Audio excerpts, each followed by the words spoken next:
programa de hoje está especialíssimo. Aliás, bom dia, boa tarde, boa noite, bom final de semana. Eu espero que o meu programa detone assim, um fim de semana cheio de alegria, né? Eu trouxe dois queridos aqui, duas pessoas que eu já conheço há muito tempo, uma poderosa e um poderoso. A poderosa se chama, é uma professora, aliás, eu não vou dizer o nome já, não. Ela é uma professora de psicologia, ela é psicologia da educação, de sociologia, de filosofia, de didática, enfim, uma mulher que sabe de tudo. Já publicou, imagine, 28 livros. Um deles, inclusive, Limite Sem Trauma, Construindo Cidadãos, já está na 92ª edição. Olha que loucura. E já foi publicado em muitos, são tantos que nem sei, muitos países, né? O livro mais recente, preste atenção no título, se chama Filhos Adultos Mimados, Pais Negligenciados, isso aí. Estou falando da professora Tânia Zaguri, né? Que está aqui, uma querida. E o nosso outro convidado é o Luiz Salem, lindo, já disse. Imediatamente, né? O Luiz teve uma ideia maravilhosa. Ele está em cartaz aqui com uma peça que se chama Bom Crioulo.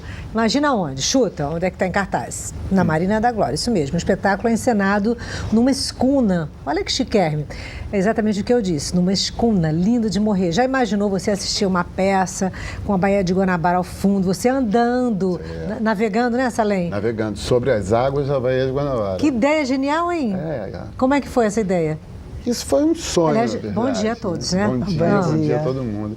Foi quase que um sonho meu, assim, mas que eu não sei, a gente participou de uma licitação, enfim, dessas coisas da prefeitura, ganhou um incentivo para nos apresentarmos em 4 arenas culturais da cidade. E nos apresentamos, inclusive eu trouxe aqui o livro. Deixa eu mostrar que senão eu vou me matar, porque é parado. Esse é para você, de presente. Obrigada, querida. Obrigado eu. Nossa, enfim, lindo. E aí faríamos... Tá dedicado, né? Tá dedicadérrima você é sempre tão gentil em abrir espaço para a gente vir aqui poder divulgar o nosso trabalho. Imagina, eu que te recebo aqui, eu que fico feliz, né? E aí? E aí eram 4 apresentações e foram 4, 5 meses quase com Gilberto Gavronski, com as pessoas envolvidas na elaboração desse trabalho para fazer 4 apresentações e parar e esperar. O Gavronski é o diretor? O Gavronski é o diretor. E parar para esperar no que ia dar. E você fica impregnado, né, quando você está envolvido com o trabalho. Aqueles personagens, aquela história tomava conta de mim. E um dia eu acordei na Bahia... Não acordei na Bahia, eu tinha ido dormir na Bahia, eu acordei na Bahia. Não, você estava com aquele personagem incorporado que você fazia no Zorro Total, aquele baiano. Que a Bahia não sai de mim. Mas eu estava lá em Salvador, tinha ido esse ano agora, na verdade, eu tinha ido para as festas de Iemanjá, porque achava, tudo é meio mistura na cabeça. Não, fala igual você fala com o personagem, fui para Iemanjá. Eu fui para a festa de Iemanjá para ver, né, meu rei? Assim, estava lá em Salvador, depois de um dia de sol lindo no Porto da Barra, dormi, acordei com aquela imagem na cabeça eu me vi fazendo esse espetáculo dentro de um barco. Voltei para o Rio de Janeiro e falei, gente, eu tenho que ver o que é isso, eu não sou o rei Roberto Carlos para fazer um transatlântico, mas eu vou tentar descobrir aonde. Lembrei das escunas que fazem festas de formatura, de bailes, amigos meus já comemoraram aniversários em escunas. Eu falei, eu vou procurar, e fui procurar, e a vida é cheia de coincidências, né? O dono da escuna vinha a ser amigo de um amigo meu que era dono de um iate. Régua, com quem eu já tinha velejado, com quem eu já navegado no iate desse meu amigo. E ele falou, e adorou. Que é amigo de Roberto Carlos, que é amigo de Caetano. Vivemos numa cidade que é um ovo, né? Aí acabou, aí Caetano puxou Gil, puxou Gal, puxou Gol, aí acabou. Eu sei que esse cara chama-se Márcio Novas, dono da Oia Turismo. Olha, é a cara da Bahia, Tânia. A cara da Bahia, Oia. E ele brinca comigo, que eu chamava de Oiá. Oiá, que eu achava que tinha alguma coisa a ver com mas é Oia, que vem do espanhol. E aí... espanhol, Oia ou Mira? Não, Oia é o sobrenome, né? Tá, entendi. Sobrenome espanhol. Aí ele me... E você entrou com a escuna, eu entrei com a loucura, né? Porque quem faz teatro nesse país tem que ter um pouco de loucura. Peguei a grana que eu ganhei lá indiretamente é um espetáculo patrocinado pela prefeitura, porque tudo que eu ganhei da prefeitura eu joguei para o barco e estão lá agora. E abertos para esperando quem quiser se aventurar, se jogar. Tânia, me fala uma coisa, querida. Você já teve um sonho assim que te levou a escrever tantos livros? Olha, na verdade, não era meu projeto assim, inicial de vida ser escritora, não. Isso aconteceu paralelamente aos problemas que foram surgindo na sociedade e como eu, na Universidade Federal do Rio de Janeiro, onde eu lecionava, eu tinha uma carga de pesquisa, eu comecei a estudar esses fenômenos de modificação comportamental na família a partir dos anos 90, né? Que eu comecei a escrever. Meu primeiro livro para a Paz saiu em 1991. E já era um alerta sobre o excesso, né, de liberdade. Foi um livro inédito na ocasião, porque na época todo mundo só falava de que qualquer problema dava problema emocional, qualquer não que você dissesse para a criança ia traumatizar. Trauma, né? Falava-se muito disso, tanto que o meu livro mais vendido é O Limite Sem Trauma, que eu acho que no fundo todo pai, toda mãe, todo educador quer, né, dar limites, mas sem causar nenhum problema emocional. O problema é quando, aonde e como, né, são as questões básicas. Então eu comecei a observar a dificuldade que hoje existe, né, em relação a isso.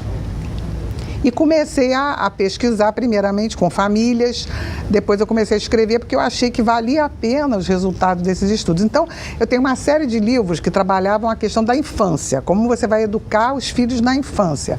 Porque chegou um momento que eu achava que só na universidade, só na sala de aula, eu não conseguia me comunicar com tanta gente como eu gostaria. Aliás, né, eu sempre digo assim, eu tenho 4 filhos, você sabe, né? Sei. Você sempre me pergunta por isso. Eu às vezes assim, meu Deus, eu tinha que ter feito um curso antes, pós-graduado, qualquer coisa, porque eu me sinto tão culpada. Mas você fez um curso. Então, eu fiz um intensivão, eu estou apta a dar aula. Assim. Mas o livro, eu tenho um livro que chama Educar Sem Culpa, porque foi o segundo, inclusive. É possível isso? Mais ou menos. Eu digo assim, quanto mais consciente você mais você se autoanalisa, mais você faz uma revisão. Isso qualquer pessoa, não é só em relação a ser mãe ou pai. Em relação aos nossos atos, né? Quanto mais consciente mais você para pensar, será que eu agi bem, será que eu agi mal? Quando você é uma pessoa, né, assim, que tem essa consciência crítica. Eu acho que quanto mais esclarecido, talvez, mais você fica preocupado, né?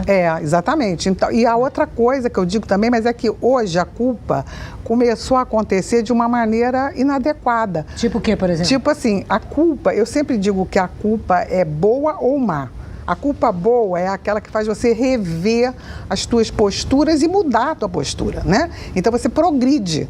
Agora, a culpa má, entre aspas, é aquela que fica te perseguindo e você não sabe o que fazer com aquilo, só te atormenta, né? Então eu comecei a escrever para isso. Então eu escrevi uma série de livros sobre infância, educação na infância, depois educação na adolescência e agora eu achei que culminaria esse meu trabalho, fecharia o ciclo com esse... Esse é meu livro de cabeceira. Que bom, porque eu estou exatamente nessa fase. Filhos adultos mimados, é porque aí eu espero não ser negligenciada. Exatamente, eu fui verificar que agora já tem mais ou menos uns 40 anos, exatamente 4 décadas, que começou essa educação liberalizante, né, que chegou até a ser, em determinados momentos, excessivas e continua em muitas casas sendo excessiva. E o que os pais não sabem é que isso pode trazer uma série de problemas, né, para os filhos, né? Só que aí eu resolvi verificar agora, passado 4 décadas que eu estudo esse fenômeno, eu resolvi verificar para quem agora, como eu, por exemplo, né? Meus filhos são adultos, independentes, os seus também.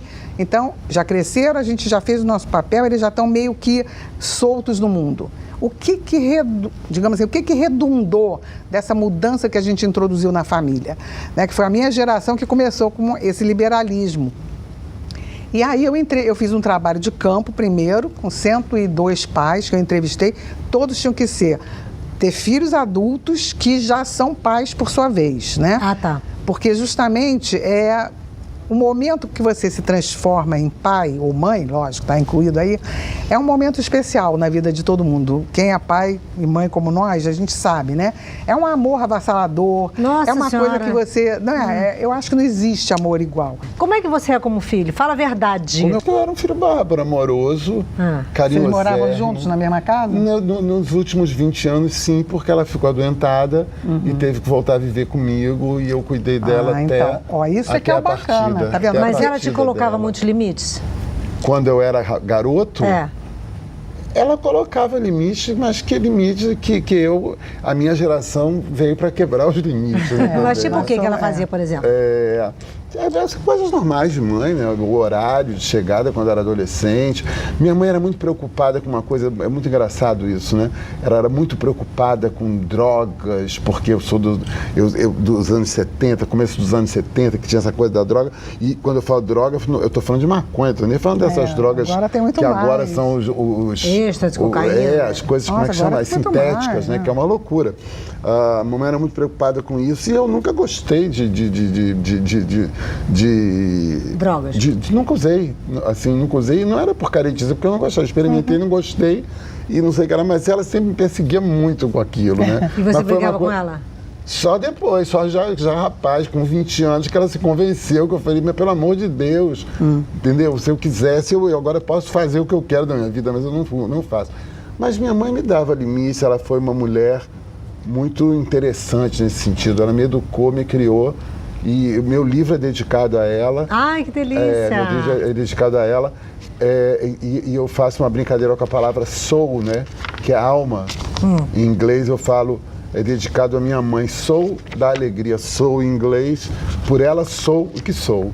Né? Ai, e que bom, ela que me que fez ser.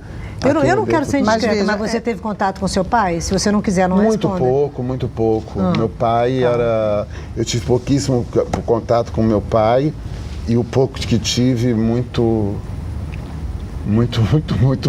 pouco. Muito passando, né? Desnecessário, diria eu. Eu tenho irmãos, eu sei que eu tenho irmãos por parte de pai, mas com os quais eu não tenho contato. Mas fez falta pra você? Nenhuma. Tem muito filho negligente? Então, exatamente. Uma das grandes dificuldades desse livro foi que título que eu ia dar. Porque o que aconteceu foi que eu percebi o seguinte: os pais que estão educando os filhos hoje, para quem eu também dedico esse livro, eles estão dando ainda mais liberdade do que eles tiveram. E às vezes é uma liberdade que não tem nada a ver com o ato educativo, por exemplo. Né? Às vezes você precisa educar o filho, você precisa ensinar quais são as regras sociais. E esses pais estão... Precisa dizer não, né? Como diz a minha irmã aqui, minha diretora. Tem hora do não. Mas esses pais dizem a hora do não, não exatamente na hora que é mais educativa, às vezes é na hora que é mais conveniente para o pai. Então você vê hoje, às vezes, os pais fazendo coisas que não deveriam, por exemplo, levar uma criança, ou como outro dia, eu fui ao cinema, tinha uma mãe com um neném dentro do cinema, num filme que era para maiores de 18, um filme seríssimo, triste, contundente, no meio, a criança começou a chorar, a criança tinha meses. Então, assim, eles aprenderam a ter tanta liberdade que eles não respeitam muito o direito dos outros. No caso dessa mãe não é liberdade, você está falando falta de educação. Pois é, mas foi o que aconteceu. Desespero que não consegue sair Primeiro de que a casa. criança de colo não vai entender o filme, não foi ao cinema. Não, lógico, mas o que e ela foi para desrespeitar dizendo, os espectadores. Mas é exatamente isso. O problema é que os pais confundiram liberdade com exatamente não dar limite nenhum, não ensinar que você tem que respeitar o direito do outro. É verdade. E aí, nesse livro, eu estou tentando mostrar para os filhos que estão criando seus filhos hoje, como é que os seus pais estão se sentindo. Eu acho fundamental isso. Olha, eu já te falei, né? Eu estou vivendo isso. Tem depoimentos. Para cada filho. Vou comprar um para cada já livro. tem um aí que Aliás, eu vou deixar você para me falou você, que eu posso ler com todos os filhos, né? Aqui, porque às vezes os meus filhos falam assim, às vezes eu falo para meus filhos assim, minha mãe me olhava, eu já sabia o que ela queria. Exatamente. E hoje é tão diferente, hoje né? não adianta olhar que eles não veem que você está olhando. Bons na essência, mas às vezes tem uns embaixos assim. Bom, daqui a pouquinho eu vou tratar de um tema aqui com Luiz Salem, sobre essa peça que ela é muito diferente também, o tema, é o amor de um marinheiro por outro. Né? É o amor de dois homens, sendo que um é negro. Olha só, é o preconceito do preconceito do preconceito. Já eu vou ver. Bom, falando nisso, falando em escuna, que me deu uma vontade danada, tem uma opção de feriados aí pela frente, eu queria dizer o seguinte: já pensou na sua viagem? O que você vai fazer quando você for viajar? Né? A gente programa uma viagem, compra uma passagem, escolhe o hotel, e daí? Você já fez isso tudo, comprou a passagem, reservou seu hotel, e agora? O que você vai fazer quando estiver no seu destino? Seja na Bahia ou seja em Nova York, né? O que você vai fazer quando estiver lá? Já comprou o bilhete? Já viu onde você vai ficar? Que espetáculo você vai ver? Bom, eu tenho uma dica, tem um site que é muito legal, onde você tem todas essas dicas. Basta acessar esse site aqui, preste atenção, www.cruzeiro.com.br. www.boasviagens.com.br, www.boasviagens.com.br. boasviagens.com.br faz parte de uma operadora que também é muito transada, é a Traveling, tá bom? Boa viagem de escuna, de ônibus, do que você for, tá? Bom, eu vou para o intervalo e já eu volto falando sobre esse preconceito e sobre o que nós temos agora, nós mulheres da minha idade, da sua provavelmente está me assistindo, de retorno dos nossos filhos, tá bom? Até já. Estavam dizendo que minhas crônicas estavam muito tristes. Então eu escrevi essa para variar um pouco.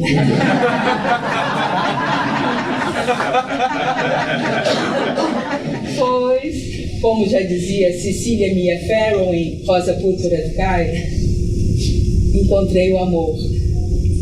Ele não é real, mas que se há de fazer. Não se pode ter tudo na vida.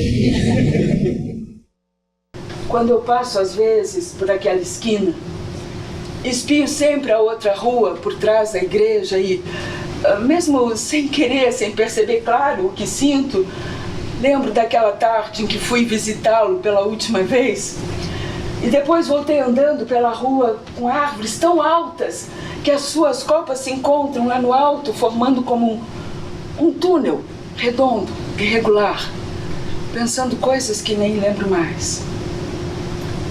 Quando passo por lá, assim, rapidamente, penso se não deveria retomá-la, essa rua, essa caminhada, sem ele agora.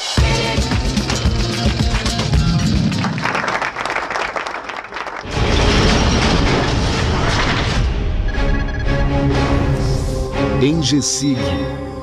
O sistema Rambler fornece tons duplicados de baixa frequência, permitindo que condutores de veículos e pedestres próximos sintam suas ondas sonoras, sendo eficaz quando usado em ambientes com tráfego intenso de veículos e pedestres.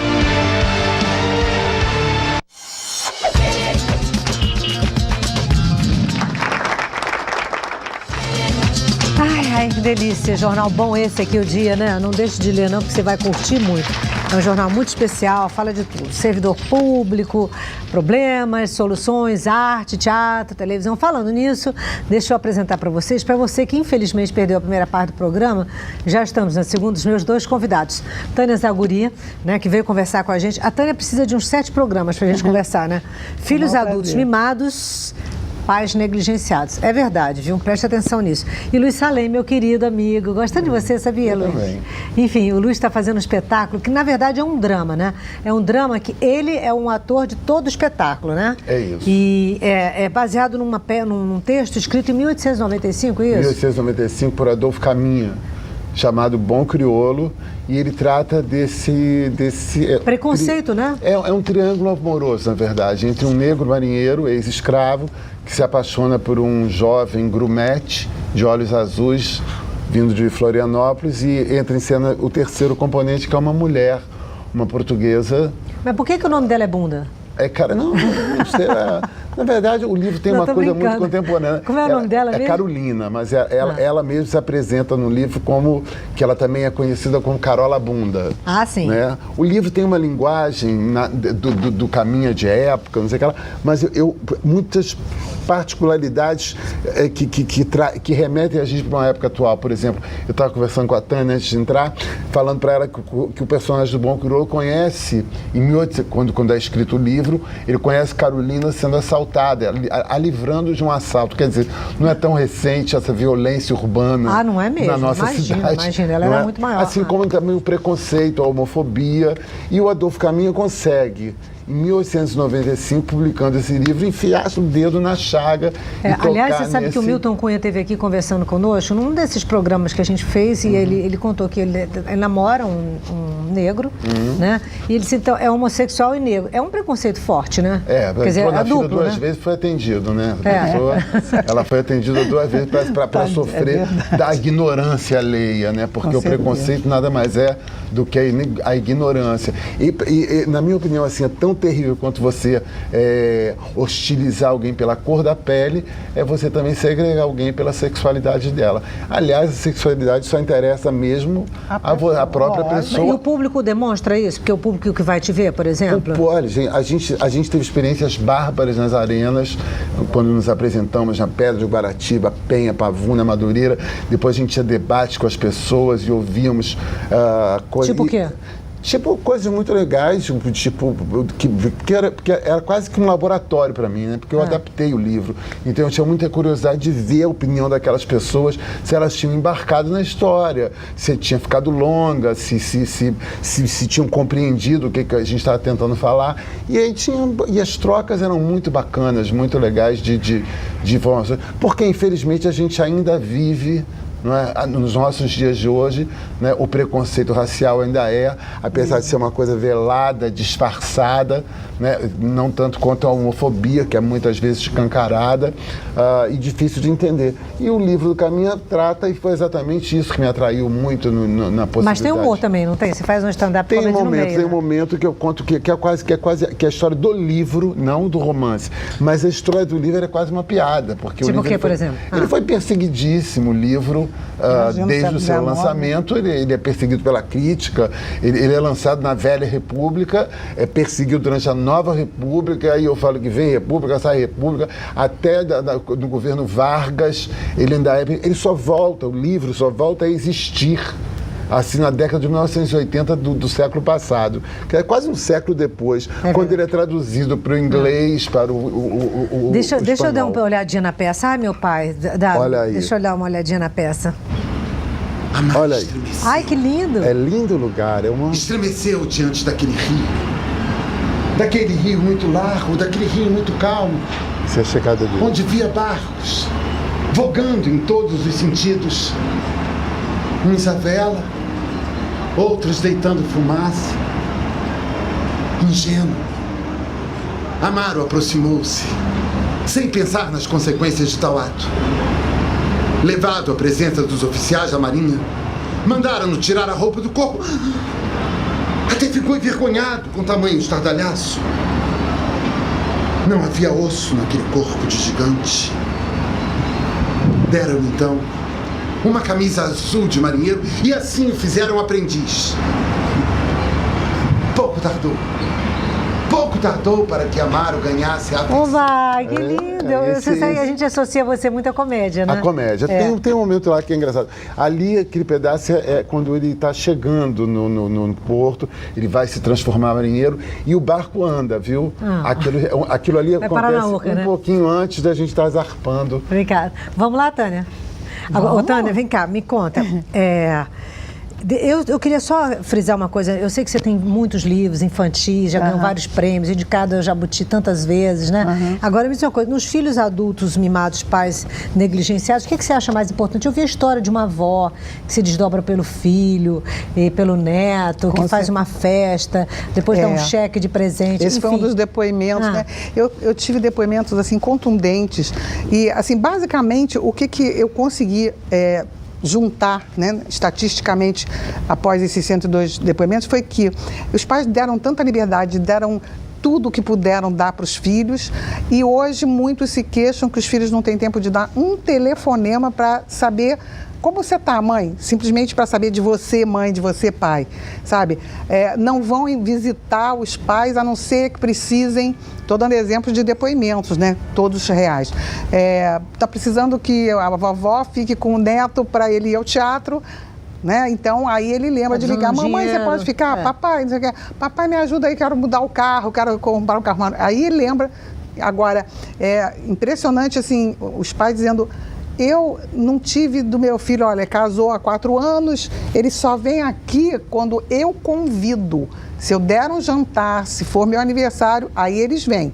Mas vir me visitar, a mamãe... E se eu contar que, por exemplo, estou com dor na coluna, bom, a gente vai ficando mais velho, né? Então, dor na coluna, dor de cabeça, gripe. O filho esquece de ligar no 2 dias de manhã. Mãe, você melhorou? Não que o que eu achei interessante foi que os pais, eles não disseram que eles queriam assistência, porque eu não escolhi. O perfil dos meus entrevistados não foi pessoas que estão com Alzheimer ou doentes, dependentes física nem economicamente dos filhos. São pais que estão rígidos, que estão na sua casa, que estão independentes financeiramente dos filhos. Às vezes os filhos é que dependem deles, mas que sentem-se negligenciados nesse sentido. Eu achei muito interessante, porque eu li um pedacinho aqui, um depoimento de uma mãe que disse que ligava, o filho não atendia. Aí ligava pelo telefone da amiga e atendia na hora, entendeu? Exatamente. Agora, tem saída? Tem. Inclusive, o meu livro é uma tentativa de conscientizar quem está criando o filho hoje, o que você quer receber do teu filho no futuro. É isso que você está dando para os teus pais? E eu mostro no livro exatamente isso. O livro é mais para o pai que está criando o filho hoje ter uma consciência, olha, se você continuar deixando o teu filho fazer tudo o que quer, porque o que aconteceu? De tanta liberdade, de tantos filhos poderem tudo, eles aprenderam a quê? A não olhar para o outro, a não olhar a necessidade do outro. É verdade, isso se repete no casamento, enfim, se torna o umbigo do mundo, né?